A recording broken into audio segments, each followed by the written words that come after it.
Hey everybody, this is Mark with AtTech, and in this video we're checking out my top 5 devices of 2018. These are going to be in order, and they are just my preference of what I was able to pick up this year and what my favorite was of everything that I got. Starting off at number 5 is the iPhone XS Max. So the iPhone XS Max came out in September, unlike the iPhone X last year, which was in November. Luckily, it has a lot of the exact same features as the iPhone X, but improves on several of them. They have much more antenna bands for improved cellular. Face ID is supposedly faster, even though I don't really notice a ton of a difference. But the reason this is on my list at all is because it has a giant screen.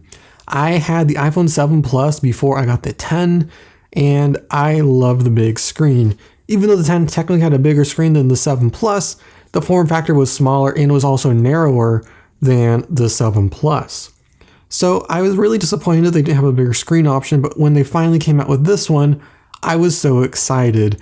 It is the same form factor as the iPhone 7 Plus, but has a much bigger screen, and because the screen is bigger, it makes the bezels look even smaller and the notch is pretty much almost gone. It is a really great phone. It builds off of everything that the 10 was great on. Doesn't really do a lot much better, but it does have a big screen, which is really the only reason why I ever got this phone, because I really wanted the big screen, and I have to say, I really do like it. This is my favorite iPhone so far. I love the big screen, and bezel-less features is also pretty awesome. Next, at number 4 is the Dell XPS 13. This is the updated 2018 model, and just like the iPhone XS, not a lot is different between this model and ones from back in 2015. However, 2018 did see the biggest change to the XPS lineup with much more 2018 specs and features. The 2018 XPS 13 is the first XPS to come with both a fingerprint reader and Windows Hello facial recognition standard, and it also supports full USB-C. Just like the MacBook Pros, you're not going to find any normal size USB ports or any other port at all, except a micro SD card slot. It charges over USB-C, has 2 Thunderbolt 3 ports supporting 8 lanes of PCIe, and it has a USB-C port, so you can use an external monitor with no problem. You can use an eGPU, all of your Thunderbolt 3 accessories, and other USB-C ones as well. Has an micro SD card slot if you want to use that. The trackpad is glass, not as good as Apple of course, but it does have Windows Precision drivers. The keyboard is pretty clicky and nice.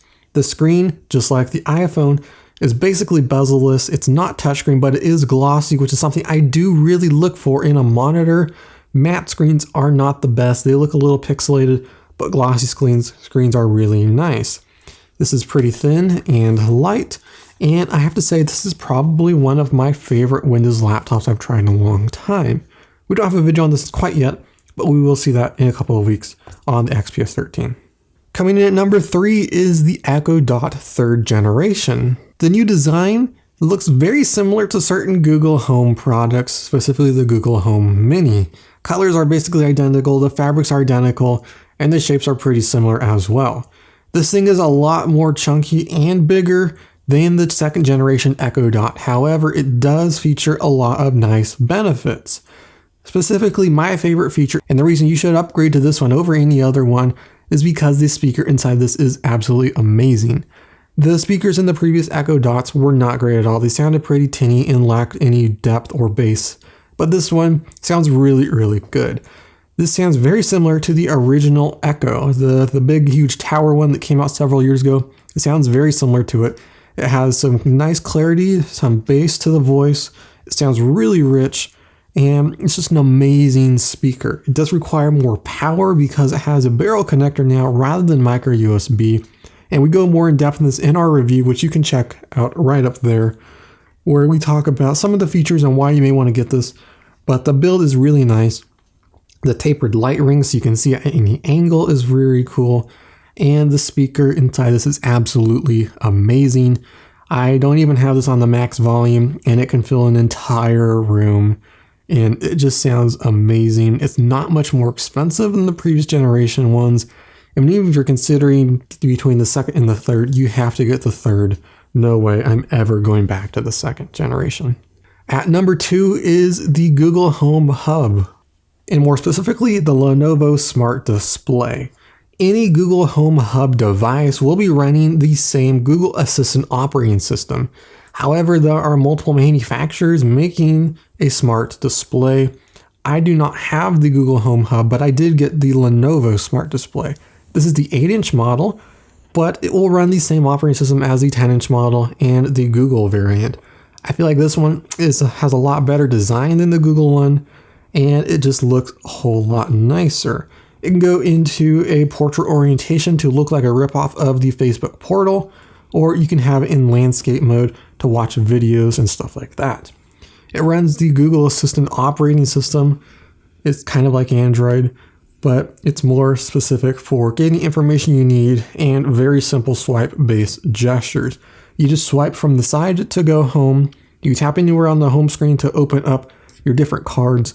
You can visualize what you are doing. You can turn things on and off with the tap of a button rather than your voice for smart home automation things. You can watch videos on it, which is amazing. You can play games that are optimized for screens rather than voice. You can do so many things that you can do on the regular voice one of the Google Home, but you can also do so much more. There is really endless possibilities that you can do with this. I am a huge fan of this.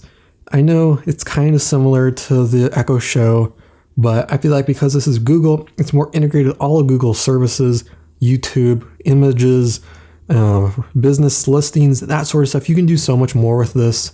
So that is why this is a very important and cool device, and that's why it's number 2. Now, number 1 on my list is the Apple Watch Series 4 right here.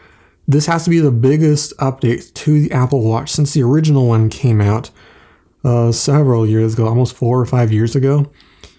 The reason why this is my favorite device is because I've been looking forward to it so much, but also because of the screen. Now, the screen is 44 millimeters.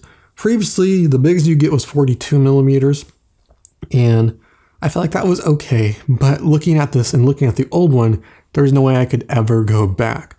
I love the rounded screens, virtually no bezels, and so much more content can be shown on the screen. You can even get more specific watch faces that include a ton of information you would never need to know. And it just looks and feels so amazing. It's a lot thinner and it spreads out more. It doesn't feel much bigger, even though the screen is huge. And it just looks so cool. Also, another cool thing that recently came out was the ECG feature. So you can do a full ECG right on your wrist. You can learn a lot of information about that. That was a feature they promised a long time ago, but it's finally cool that it's actually here. And this is why the Apple Watch Series 4 is the number 1 thing on my list. The giant screen, it's much faster. It turns on in like 30 seconds compared to minutes. The ECG feature, all those reasons why the Apple Watch is number 1. Links to everything and all the videos will be down in the description. Thank you for watching. This is Mark with @Tech, and I'll see you in the next one.